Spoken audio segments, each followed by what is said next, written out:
The challenge that we set ourselves was to improve the speed of referrals of patients from the secondary care team to the community care team once they'd been discharged from hospital. So that was COPD patients who had been in hospital for an exacerbation of COPD, to ensure that the referrals were sent to the community team within 7 days of discharge. The second part of that was to ensure that these patients were followed up at home by the community team within 48 hours. So in follow-up we mean a phone call done within 48 hours. And then a visit planned based on the outcome of that phone call.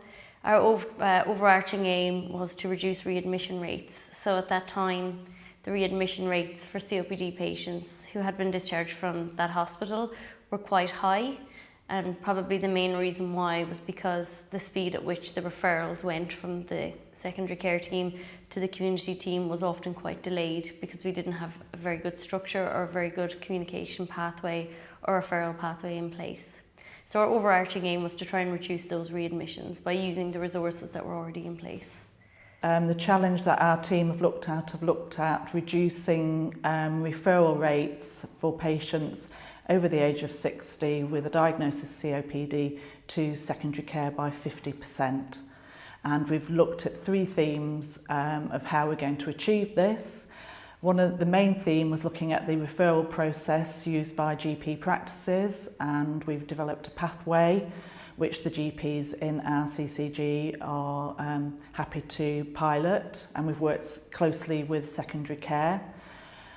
Then we've also looked at patient education. Within our organisation, within our team, we do provide pulmonary rehab, but unfortunately it's a long waiting list due to demand and the capacity we have.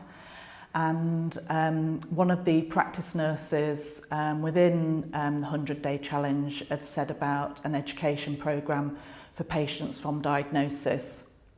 So we've piloted three patient education programmes within our organisation. These have been well attended and well evaluated by patients and their carers, and one of the comments I can remember is that this should be available to all patients with COPD, and long term that is our aim, that it should be available to all patients with COPD. Then the final part, looking at out of hours referrals to our service and to secondary care, because there's quite a lot of patients with COPD who attend out of hours, whether it's always appropriate or not. It's maybe because they can't get a GP appointment. So we're working with our out of hours colleagues, and we've got an education session at the end of the month which will look at the pathway and providing them with a referral pro forma to refer into our service if it is appropriate. I think what the 100-day challenge has flagged up to all of us who were involved on our team is the importance of recognising the resources that are already in place, recognising the teams and the services which are already in place, and utilising those for the benefit of everybody who's involved. So making it a bit of a symbiotic relationship between the two. Our team already covered that area. We already had a team in place. There was no extra resources required. There was already a nurse working in the inpatient unit in Chelsea and Westminster Hospital who already picked up these patients. So everybody was already in place. So for me and for our whole team, the biggest thing we wanted to do was to make sure that we were utilising everybody who was there for the benefit of the patients. What we have achieved is we have really managed to reduce readmission rates, but I think even more important than that, we've built a relationship between the two teams now. The nurse who is involved with the Chelsea and Westminster team, who works on the ward, she talks to my team very regularly. She will ring us if we have any issues, our team will ring her. So it's also allowed us to develop and progress the relationship ultimately between the acute team and the community care team. We're picking up referrals really early, and so therefore we can make meaningful interventions with the patients. It's beneficial to the team within Chelsea and Westminster Hospital because it's reduced readmission rates, and therefore in the long run is going to help not just the hospital but the nurse who's looking after these patients, and then it's also beneficial for the patients themselves. But obviously long term, referrals to secondary care or to our service will be more appropriate and timely nature as well. The most useful and most powerful thing I've discovered through the 100 days is the power of opening a communication with somebody, how important it is to get all relevant stakeholders for a problem actually sitting down at a table together over a couple of hours and discussing what the issue is and coming up with simple solutions for the problem. Setting a project, sitting down with all relevant stakeholders, coming up with a joint plan together, and also making sure you review those plans. Our community-based patients will often be admitted to the Hospital of Chelsea and Westminster.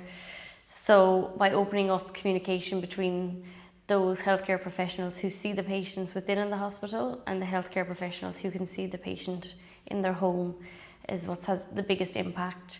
The feedback we've had from the patients was how reassuring it was for them once they go home from a hospital to have another healthcare professional get in touch with them a couple of days later and say, this is my number, I can come see you at home, or I can talk to you on the phone, which isn't a service that someone in an acute setting can provide. So it's giving patients support and reassurance that even after they've gone home from hospital, that there is still people who can understand their condition, who can treat their condition, who are still available for them to talk to and to link in with, even when they've been sent home from hospital. We also want to expand that to other services between our service and the Chelsea and Westminster Hospital. So we're going to meet up with some of the other acute teams, the pulmonary rehab team, and see if we can, again, continue to expand our relationship.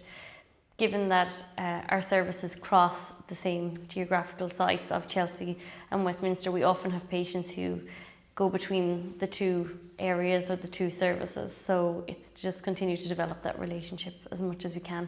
It was key to get key stakeholders involved. So there was stakeholders involved from primary care, obviously from our community service, from secondary care. We also had a patient representative and their carer come along to events. And the different elements of the projects we've set up have gone into different parts of the pathway, the COPD pathway, looking right from diagnosis, looking at the importance of empowering patients, that getting them on appropriate treatment, and to obviously to reduce exacerbation rates and referrals to secondary care. In these early stages, the patient education programme, I think, has had the biggest impact on patients and their carers, because that's very much about the patients being involved in that process, and we've been able to, from the evaluations, that they've actually increased their knowledge and their confidence in managing their disease. So that is initially having that huge impact on patients, but also the networking with other services across the country and sharing our experiences, sharing our ideas, which is so important.